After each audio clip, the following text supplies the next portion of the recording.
we're doing the right thing? Oh, I don't see how we can miss if we play our cards right. Number one, you're cooking Sam's favorite meal, corned beef and cabbage. Yeah, and it's Uncle Joe's favorite meal, too. Well, from what I've gathered, every meal is Uncle Joe's favorite. Right.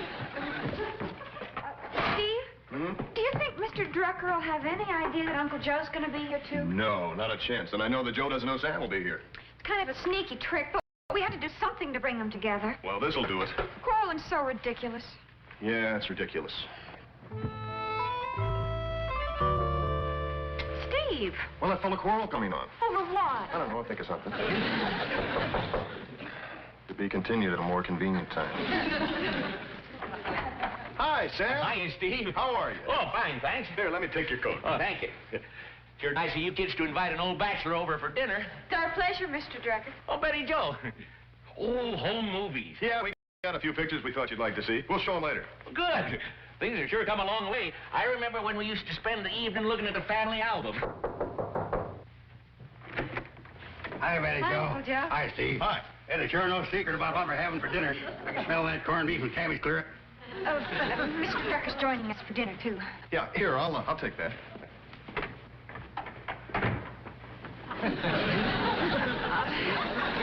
It certainly is brisk this evening, isn't it? Oh, yeah, much brisker than last evening. Oh, I got it. Let's show the home movies before dinner. Wonderful idea. Okay. I'll just turn off the light.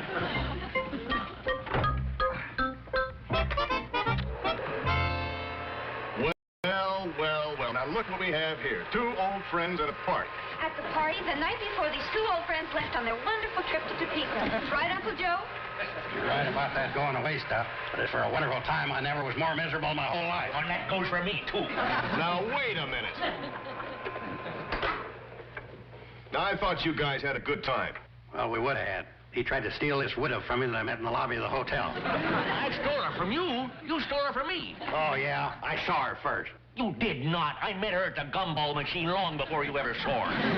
Not only that, she was into me for 3 gumballs. Well, what finally happened? Oh, that was the topper of all time. While he and I are arguing, she runs off with this hayseed from Mason City. I learned later she owned a sleeve holder factory in Dubuque, all free and clear. Well, why don't we just continue the movies? Yeah.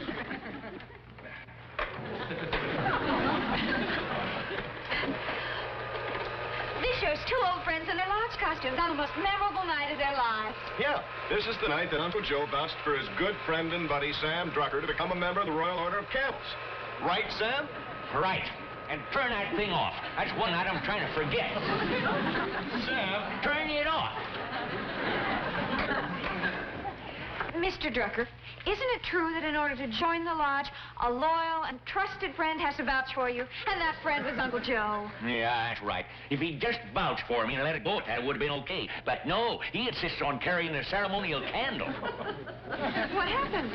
Right in the middle of the ceremony, while we're trudging up the sands of time, he trips and sets fire to the oasis. Got me so upset I forgot the whole ritual. They put me on probation for 6 months and took away my hump. Let's try it again. And this time, no narration.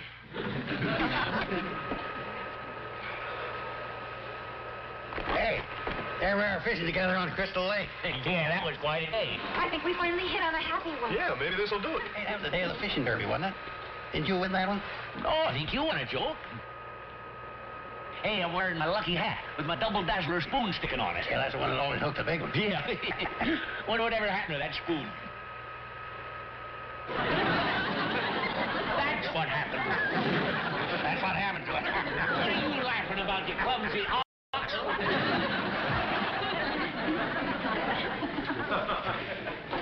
Who are you calling the clumsy ox? You. Because of you, I lost the fishing derby. Oh, yeah? Yeah. You couldn't win a fishing derby fishing in a hatchery. Says me. When it comes to fishing, the guy on the end of the pole's got to be smarter than what he's trying to hook. That lets you out in space. I don't have to take that kind of talk from anybody. Where's my coat? Give me my coat. Here, you skinny little runt.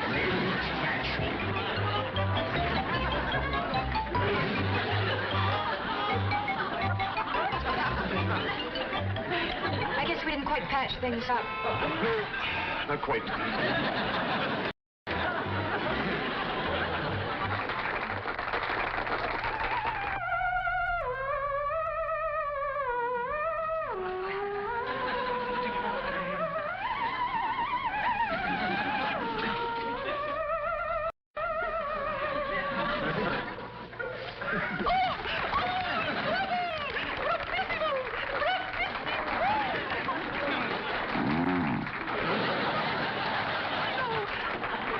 dear. We judges mustn't show favoritism. Oh, dear, Mr. Carson, try not to be swayed by our spontaneous enthusiasm for that heavenly inspired number. Oh, really? I want the crop dusting to start in the morning. And now, ladies and gentlemen, the final act on this year's Winter Festival, Sam Drucker and his Barbershop Quartet.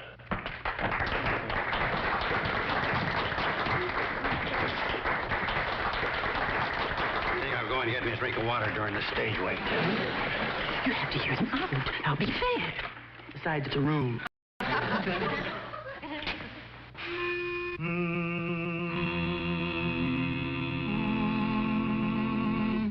Won't you come home, Bill Bailey? Won't you come home? She moans the whole day long. Won't you please come home? I'll do the cooking, darling. I'll pay the rent. I know I've done you wrong.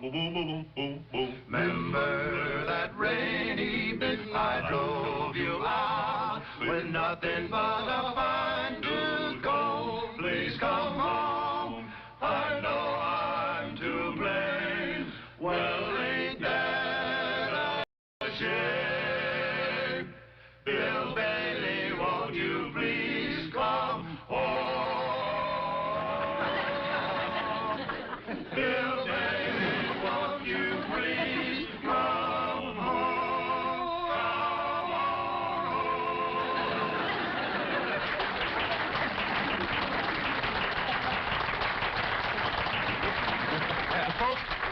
Folks, I'd just like to say that, speaking for the boys and me, this ain't really the Sam Drucker Barbershop Quartet. The name rightly belongs to the man who founded it, worked with it, and then nobly stepped aside. Mr. Joseph Carson. Oh, deceit, unfair. What's the matter, Selma? Matter? This thing has all the appearance of something that was rigged. Oh, I'm appalled. I demand that your vote be thrown out. What about yours? You got a daughter that's a contestant. Very well. My vote doesn't count. And your vote doesn't count. The outcome will be determined by the impartial vote of Mr. Quimby. The slip, please. The winner is the Barbershop Quartet. The Barbershop Quartet?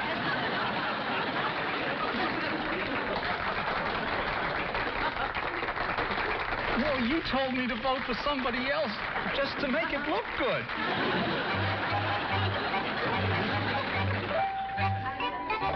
Hey, it sure feels good to be friends again, don't it? Yeah, I guess so. I think it was pretty darn nice of Mr. Drucker to make such a gesture. And from the stage, too, in front of everyone. Yeah. Aren't you glad you didn't have to vote against him, Uncle Joe? Who did you vote for? Oh, what difference does it make they won? Well, yeah, that's the main thing.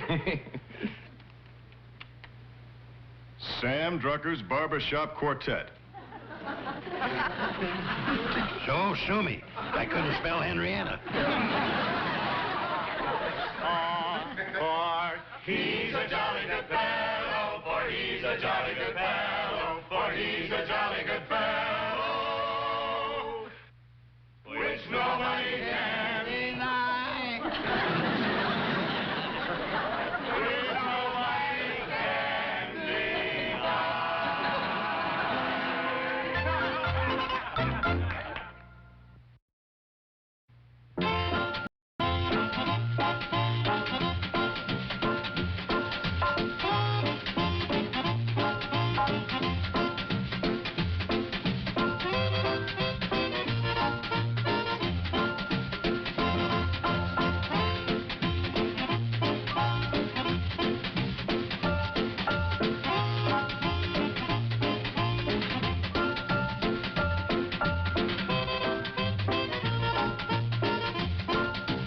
Petticoat Junction.